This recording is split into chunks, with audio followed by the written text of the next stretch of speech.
दोस्तों मैं सत्यम मिश्रा, आप सभी का अपने YouTube चैनल टिप्सी रनर्स में स्वागत और अभिनंदन करता हूं। दोस्तों आज यूपी टेट दोस्तों ईवीएस का प्रैक्टिस सेट नंबर 11 है, जो कि आपके यूपी टेट एग्जाम के दृष्टि से महत्वपूर्ण है। दोस्तों चलिए स्टार्ट करते हैं आज के सीरीज का पहला क्वेश्चन। या दोस्तों आपके सामने पहला क्वेश्चन आ चुका है। पूछ रहा है कि पौधों में अर्धसूत्री विभाजन होता है। पौधों में अर्धसूत्री विभाजन कहाँ पे होता है? मूल शीर्ष में होता है, तने में, परागकणों में या परागकोश में? तो पौधों में अर्धसूत्री विभाजन कहाँ पे होता है?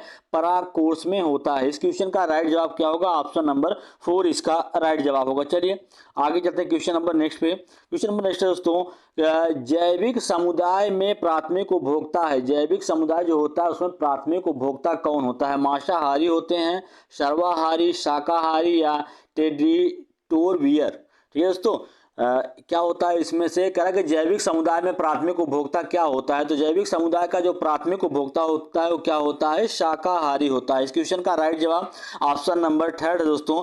चलिए आगे चलते हैं क्वेश्चन नंबर नेक्स्ट पे। क्वेश्चन नंबर नेक्स्ट है दोस्तों, कह रहा है कि निम्नलिखित वाहिनी ईंधनों में किसको आजकल पर्यावरणीय स्नेही माना जाता है? पेट्रोल, डीजल, द्रवित पेट्रोलियम गैस को या संपीड़ित प्राकृतिक गैस को? तो आजकल वाहनी ईंधनों में जिसका यूज ईंधन के रूप में किया जाता है वाहनों में, उसको आजकल पर्यावरणीय स्नेही माना जाता है। किसको? संपीड़ित प्राकृतिक गैस को माना जाता है। चलिए आगे चलते हैं क्वेश्चन नंबर नेक्स्ट पे। क्वेश्चन नंबर नेक्स्ट है दोस्तों, कह रहा है कि निम्नलिखित में से रोगों का वह समूह चुनिए जो मच्छरों के द्वारा फैलता है। डेंगू, मलेरिया, चिकनगुनिया, मलेरिया, हैजा या मियादी बुखार? मलेरिया, डेंगू, हैजा, मलेरिया, चिकनगुनिया या मियादी बुखार? दोस्तों आपको बता दें कि मच्छरों द्वारा फैलने वाले रोगों का जो समूह है वो क्या है? डेंगू है, मलेरिया और चिकनगुनिया जो होता है क्या होता है? मच्छरों के द्वारा फैलने वाला रोग होता है। इस क्वेश्चन का राइट जवाब क्या है? ऑप्शन नंबर फर्स्ट इसका राइट जवाब है। चलिए क्वेश्चन नंबर नेक्स्ट पे चलते हैं। क्वेश्चन नंबर नेक्स्ट दोस्तों, कह रहा है कि जब मोर सांप को खाता है, सांप कीड़ों को खाता है और कीड़े हरे पौधों को खाते हैं, तो मोर का पोषण तल क्या होगा? प्राथमिक उपभोक्ता, अंतिम अपघटक या प्राथमिक अपघटक या खाद्य श्रृंखला पिरामिड के शीर्ष होंगे? तो दोस्तों इस क्वेश्चन का राइट जवाब क्या होगा? ऑप्शन नंबर 4 होगा। क्या है? ऑप्शन 4 खाद्य पिरामिड के शीर्ष पर होगा। चलिए आगे चलते हैं क्वेश्चन नंबर नेक्स्ट पे। क्वेश्चन नंबर नेक्स्ट देखिएगा, कह रहा है कि ज्वर नियंत्रण में आमतौर पर सबसे अधिक प्रयोग की जाने वाली औषधि? दोस्तों बुखार कह सकते हैं, बुखार या ज्वर नियंत्रण में आमतौर पर प्रयोग की जाने वाली औषधि कौन सी होती है? बुफेन, पैरासीटामोल, लीव 52 या बी कॉम्प्लेक्स? तो ज्वर नियंत्रण पर आमतौर पर प्रयोग की जाने वाली औषधि क्या होती है? पैरासीटामोल होती है। इस क्वेश्चन का राइट जवाब क्या है? ऑप्शन नंबर 2 इसका राइट जवाब है। चलिए आगे चलते हैं दोस्तों क्वेश्चन नंबर नेक्स्ट पे। क्वेश्चन नंबर नेक्स्ट है कि महासागरों में निम्नलिखित में से कौन सा लवण सर्वाधिक मात्रा में पाया जाता है? महासागरों में कौन सा लवण जो होता है वो सर्वाधिक मात्रा में पाया जाता है? Magnesium sulphate, calcium sulphate, magnesium chloride या सोडियम क्लोराइड? तो सर्वाधिक मात्रा में क्या पाता है? सोडियम क्लोराइड पाता है। NaCl इसका रासायनिक फार्मूला होता है। चलिए आगे चलते हैं क्वेश्चन नंबर नेक्स्ट पे। क्वेश्चन नंबर नेक्स्ट दोस्तों देखिएगा, कह रहा है कि निम्नलिखित में से कौन सा जैवमंडल का अजैविक घटक नहीं है? कह रहा है कि जैवमंडल का अजैविक घटक इसमें से क्या नहीं है? प्रोटीन, मृदा, फास्फोरस, कवक? दोस्तों आपको बता दें कि जैवमंडल का अजैविक घटक प्रोटीन, मृदा, फास्फोरस सभी क्या होते हैं? अजैविक घटक होते हैं, जबकि कवक जो है वो जैविक घटक नहीं होता है। चलिए आगे जाते क्वेश्चन नंबर नेक्स्ट देखिएगा। क्वेश्चन नंबर नेक्स्ट है दोस्तों, कह रहा है कि भारत में निम्नलिखित में से कौन सी एजेंसी मुख्य रूप से प्रदूषण के मापने से संबंधित है? भारत में कौन सी एजेंसी ऐसी दोस्तों जो प्रदूषण के मापने से संबंधित है, प्रदूषण की जांच करती है? केंद्रीय ट्रिब्यूनल या केंद्रीय प्रदूषण नियंत्रण बोर्ड, केंद्रीय जल आयोग या सर्वे ऑफ इंडिया?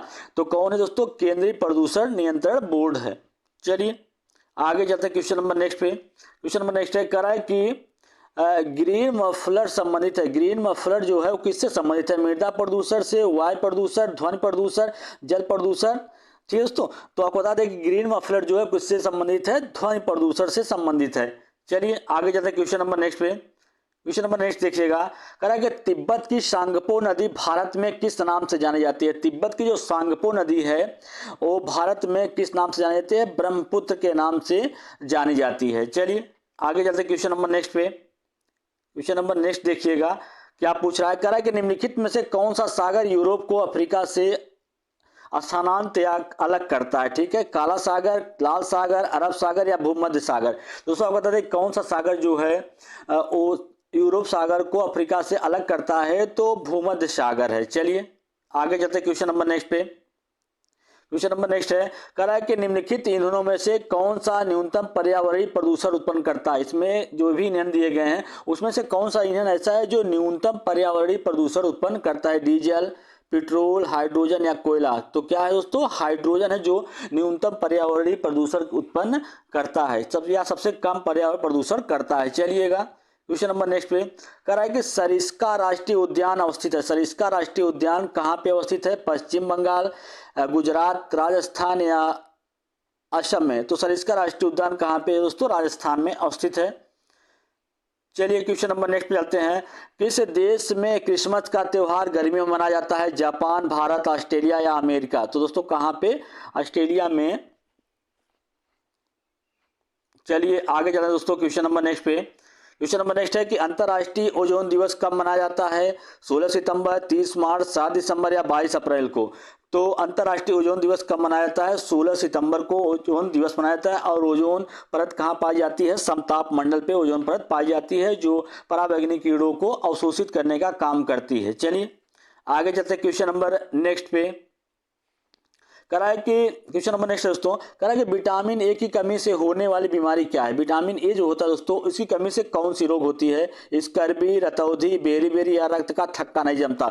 तो विटामिन ए की कमी से रतौंधी बीमारी होती है। और विटामिन ए का जो महत्वपूर्ण स्रोत होता है दोस्तों क्या होता है? गाजर जो होता है उसमें विटामिन ए जो होता है भरपूर मात्रा में पाया जाता है। ठीक है। और रक्त का थक्का जमने में सहायक विटामिन कौन सी होती है? विटामिन के होता है। चलिए आगे जाते क्वेश्चन नंबर नेक्स्ट देखिएगा।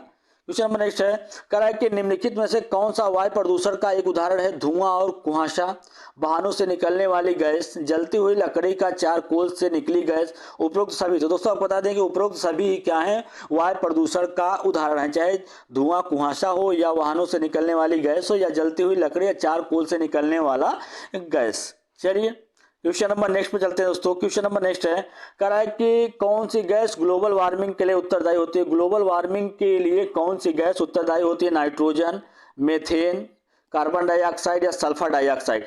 तो ग्लोबल वार्मिंग के लिए जो जिम्मेदार गैस होती है कौन सी होती है? कार्बन डाइऑक्साइड सब जिम्मेदार गैस होती है। किसके लिए? Global warming. ग्लोबल वार्मिंग मतलब ये होता है कि पृथ्वी के तापमान बढ़ जाना। ठीक है, अधिक बढ़ जाना ही क्या कहलाता है? ग्लोबल वार्मिंग की घटना कहलाती है।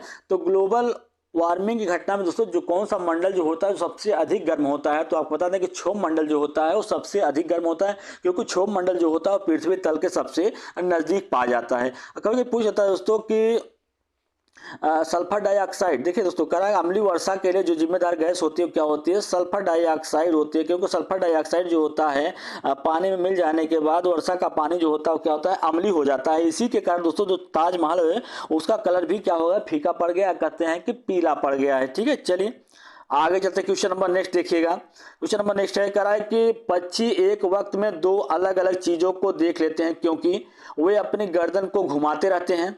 इसके सिर के दोनों तरफ आंखें होती हैं। इनकी आंखों की पुतली घूम नहीं सकती है। इनकी आंखें छोटी है। दोस्तों पक्षी एक ही वक्त में दो चीज, क्योंकि इनकी आंखें पुतली घूम नहीं सकती है और स्थिर रहती है। चलिए आगे चलते क्वेश्चन नंबर नेक्स्ट देखिएगा। क्वेश्चन नंबर नेक्स्ट है कि क्रम पैमाना कौन सा है? क्रम जो पैमाना है वो कौन सा है? सेल्सियस है, फ़ारेनहाइट, ये सभी, या केल्विन? तो कौन सा है? केल्विन है। चलिए आगे जाते क्वेश्चन नंबर नेक्स्ट दोस्तों देखिएगा। क्वेश्चन नंबर नेक्स्ट क्या पूछ रहा है? कह रहा है कि प्रकाश संश्लेषण संपादित होता है। प्रकाश संश्लेषण किसके द्वारा संपादित होता है या क्रियाशील होता है? सभी पौधों के द्वारा, सभी जंतुओं पौधों के द्वारा, या सभी हरे पौधों के द्वारा, या वायरसों द्वारा? दोस्तों आपको बता दें कि प्रकाश संश्लेषण की वो क्रिया होती है जिसके द्वारा पौधे जो होते हैं अपने भोजन का निर्माण करते हैं और ऑक्सीजन क्या करते हैं? कार्बन डाइऑक्साइड को एक्सेप्ट करते हैं और उसके बदले में ऑक्सीजन क्या करते हैं? मुक्त करते हैं। तो किसके द्वारा क्रिया होती है? सभी हरे पौधों द्वारा होती है। चलिए आगे चलते क्वेश्चन नंबर नेक्स्ट पे। क्वेश्चन नंबर नेक्स्ट दोस्तों कि मानव रुधिर वर्ग की खोज सर्वप्रथम किस वैज्ञानिक ने की थी? लैंडस्टीनर, जेनिंग्स या पेंटिन एवं मास्ट ने? कार्ल मार्क्स ने? तो मानव रुधिर वर्ग की खोज किसने किया था? कार्ल लैंडस्टीनर ने किया था। ठीक है, चलिए दोस्तों आगे चलते क्वेश्चन नंबर नेक्स्ट पे। क्वेश्चन नंबर नेक्स्ट देखिएगा। कह रहा है कि शांत घाटी जिसे जिसे राष्ट्रीय पार्क का दर्जा प्राप्त है वह कहाँ पे स्थित है? जम्मू कश्मीर में, पश्चिम बंगाल में, तमिलनाडु या केरल में? दोस्तों आपको बता दें शांत घाटी जिसे राष्ट्रीय पार्क का दर्जा प्राप्त है वो कहाँ पे अवस्थित है? केरल में अवस्थित है। चलिए आगे जाते क्वेश्चन नंबर नेक्स्ट देखिएगा। करा कि एक कोष की सूक्ष्म जीव होता है स्पाइरोगाइरा, विषाणु, पैरामीशियम या हाइड्रा। तो एक कोष की सूक्ष्म जीव क्या होता है? पैरामीशियम होता है। तो इस क्वेश्चन का राइट जवाब ऑप्शन नंबर 3 है। चलिए आगे जाकर क्वेश्चन नंबर नेक्स्ट देखिएगा। दोस्तों सभी क्वेश्चन आपके यूपी टेट एग्जाम के दृष्टि से महत्वपूर्ण है। कहा कि निम्नलिखित में से कौन सा पर्यावरण के लिए हानिकारक है? प्लास्टिक, कागज, धातु या कपड़ा? तो पर्यावरण के लिए सबसे हानिकारक दोस्तों क्या है? हानिकारक है प्लास्टिक है। चलिए क्वेश्चन नंबर नेक्स्ट देखते हैं। क्वेश्चन नंबर नेक्स्ट देखिएगा। कराए कि नीचे दिए गए पक्षियों की कौन सी प्रजाति झटके से अपनी गर्दन आगे पीछे करती है? उल्लू, कौवा, बसंत गौरी या मैना? तो दोस्तों आपको बता दें कि झटके से कौन सी पक्षी होती है जो अपनी गर्दन को आगे पीछे करती है? तो मैना जो होता है वो झटके से अपनी गर्दन को आगे पीछे करता है। और सबसे अधिक घुमावदार कौन अपनी गर्दन को सबसे ज्यादा घुमा लेता है दोस्तों? तो उल्लू होता है जो अपनी गर्दन को सबसे अधिक घुमा सकता है। और कौवा जो होता है दोस्तों पेड़ की सबसे ऊंची डाल पे घोंसला बनाता है। और जो कोयल होती है उसके अंडे का भी सेवन वही करता है, मतलब सेता है उसको अंडे से बच्चे में कन्वर्ट करने का काम भी किसका होता है? कौवे का होता है। चलिए आगे चलते हैं क्वेश्चन नंबर नेक्स्ट पे। क्वेश्चन नंबर नेक्स्ट है कह रहा है कि अन्य मृत जंतुओं पर निर्वाह करने वाले प्राणी को क्या कहते हैं? पैरासाइट, डीकम्पोजर, स्कैवेंजर या ओमनीवोर?